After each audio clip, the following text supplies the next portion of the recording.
Gusto niyo bang magkaroon ng Wi-Fi connection pero hindi mo afford yung monthly bill? Baka ito na po yung inyong hinahanap. Hello everyone! Stephanie here and welcome back to my YouTube channel. So kung kapapanood mo lang ng mga videos ko ay huwag mo kalimutang mag-like, mag-comment at mag-subscribe. Hit the notification bell button para mabigyan kita ng plus points. Kaya kung tapos ka na ay simulan na natin yung video. Okay, so halos lahat ng mga tao ngayon ay nasa bahay nilang nagtatrabaho. At kadalasan kapag nasa bahay tayo ay kinakailangan natin ng internet connection o Wi-Fi. Pero yung problema, kagaya ng binanggit ko sa intro ko, ay hindi natin afford yung monthly bill o monthly payment ng mga kadalasang nagpapa-install ng Wi-Fi. So ito yung hanap kong alternative. So itong Pldt Home Prepaid Wifi. Yung bibilhin mo kasi, hindi mo na kailangan magpa-install at sobrang dali lang siyang gamitin kasi once na ma-plug in mo siya, so pwede mo na siyang gamitin. Hintayin mo lang ng about 2 minutes ay pwede mo nang ma-enjoy yung internet connection mo. Ano-ano yung makikita mo sa box? Una ay yung power cord, manual or yung kanyang guide, yung land na cord, yung SIM, warranty certificate. Kasi yung item na ito, kung bibilin mo ito, so meron na 7 days para makitan yung item in case kung defected siya. Modem niya. So ganyan lang po siya kaliit. Saan mo siya gustong dalhin ay madadala mo siya kasi maliit lang siya. Ito yung laman ng box. So sa guide, makikita ninyo yung mga steps. So, meron ditong 4 na steps. So, una ay yung setup ng iyong kailangan mong humanap syempre ng outlet. Yung pangalawa, connect mo yung iyong home Wi-Fi network. So yung password ng inyong Wi-Fi ay dito mo makikita. So, sa picture. So, ayan.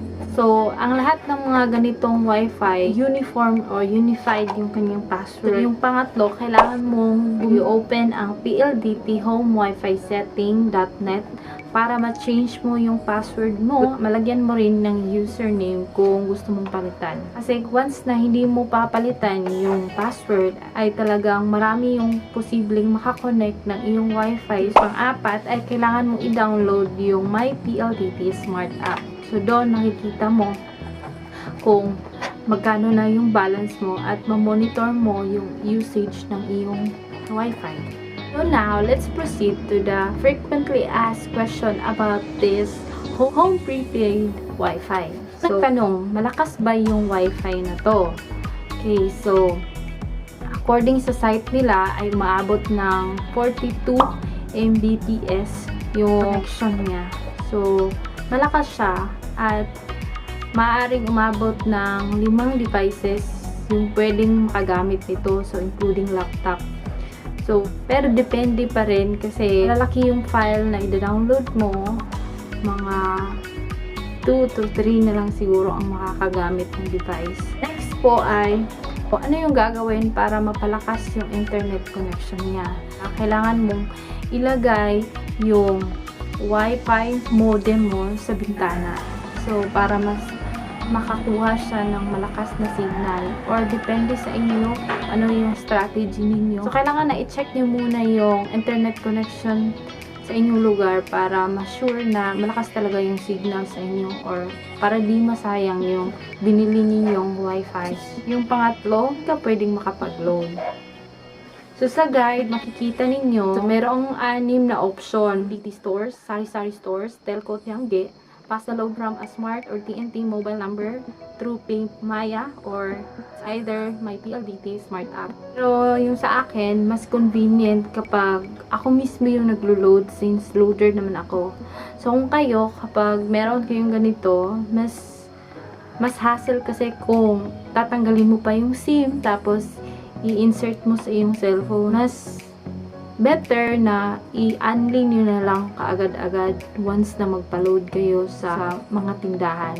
Meron ring guide dito kung paano siya mag-load. So, kung gusto niyo ng ibang tutorial tungkol dyan sa pag-load, ay comment na lang sa comment section para magawan ko ng paraan. Charot.